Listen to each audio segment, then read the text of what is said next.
Hello and welcome back to my vlog. This is part 12, the final part, chapter 7 of The Way of Peace by James Allen. The realization of perfect peace. In the external universe there is ceaseless turmoil, change, and unrest. At the heart of all things there is undisturbed repose. In this deep silence dwelleth the eternal. Man partakes of this duality, and both the surface change and disquietude, and the deep-seated eternal abode of peace are contained within him. As there are silent depths in the ocean which the fiercest storm cannot reach, so there are silent, holy depths in the heart of man which the storms of sin and sorrow can never disturb. To reach this silence and to live consciously in it is peace.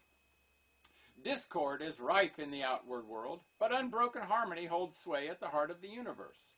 The human soul, torn by discordant passion and grief, reaches blindly toward the harmony of the sinless state, and to reach this state and to live consciously in it is peace. Hatred severs human lives, fosters persecution, and hurls nations into ruthless war. Yet men, though they do not understand why, retain some measure of faith in the overshadowing of a perfect love, and to reach this love and to live consciously in it is peace. And this inward peace, this silence, this harmony, this love is the kingdom of heaven, which is so difficult to reach because few are willing to give up themselves and to become as little children.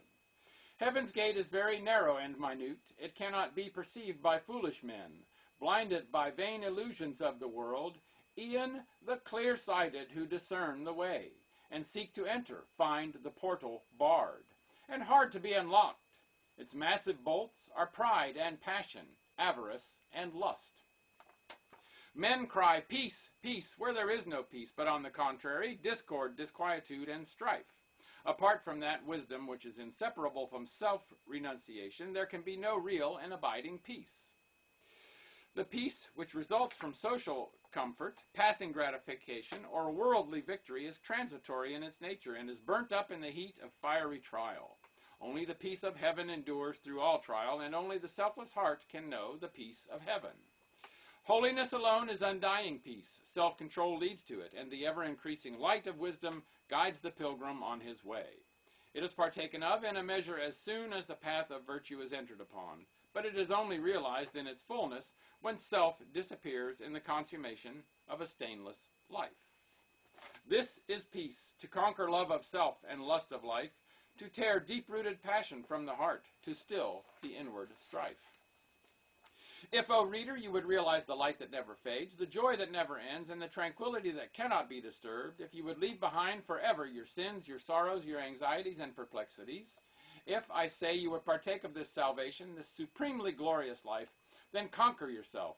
Bring every thought, every impulse, every desire into perfect obedience to the divine power resident within you. There is no other way to peace but this. And if you refuse to walk it, your much praying and your strict adherence to ritual will be fruitless and unavailing, and neither gods nor angels can help you. Only to him that overcometh is given the white stone of the regenerate life, on which is written the new and ineffable name. Come away for a while from external things, from the pleasure of the senses, from the arguments of the intellect, from the noise and the excitement of the world, and withdraw yourself into the inmost chamber of your heart, and there, free from the sacrilegious intrusion of all selfish desires, you will find a deep silence, a holy calm, a blissful repose. And if you will rest a while in that holy place, and will meditate there, the faultless eye of truth will open within you, and you will see things as they really are. This holy place within you is your real and eternal self. It is the divine within you, and only when you identify yourself with it can you be said to be clothed and in your right mind. It is the abode of peace, the temple of wisdom, the dwelling place of immortality. Apart from this inward resting place, this mount of vision, there can be no true peace, no knowledge of the divine. And if you can remain there for 1 minute, 1 hour, or 1 day, it is possible for you to remain there always.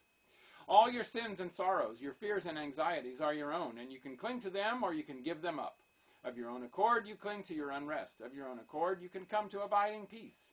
No one else can give up sin for you. You must give it up yourself. The greatest teacher can do no more than walk the way of truth for himself and point it out to you. You yourself must walk it for yourself. You can obtain freedom and peace alone by your own efforts, by yielding up that which binds the soul and which is destructive of peace.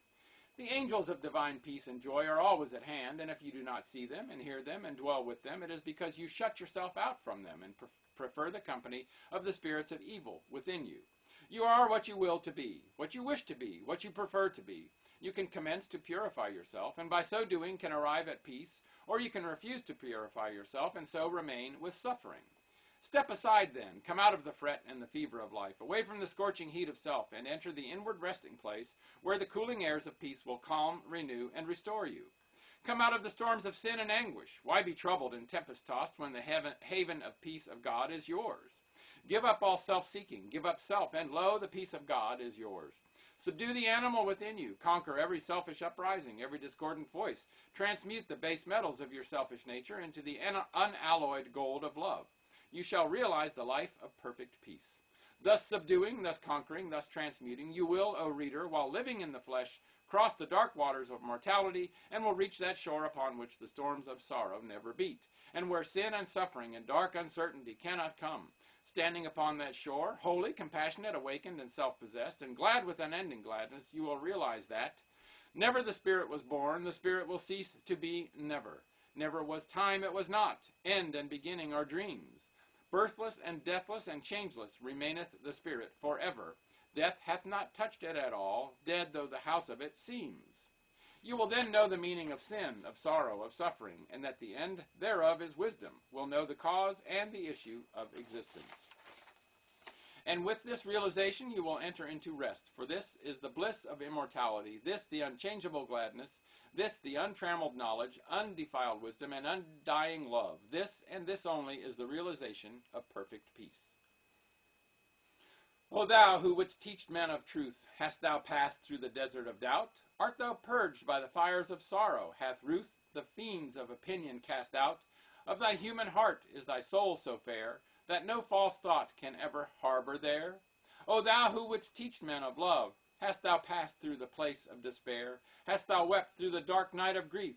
Does it move, now freed from its sorrow and care, thy human heart to pitying gentleness, looking on wrong and hate and ceaseless stress? O thou who wouldst teach men of peace, hast thou crossed the wide ocean of strife? Hast thou found on the shores of the silence release from all the wild unrest of life? From thy human heart hath all striving gone, leaving but truth and love and peace alone? And we made it to the end of The Way of Peace by James Allen. Make it a great day, and bye for now.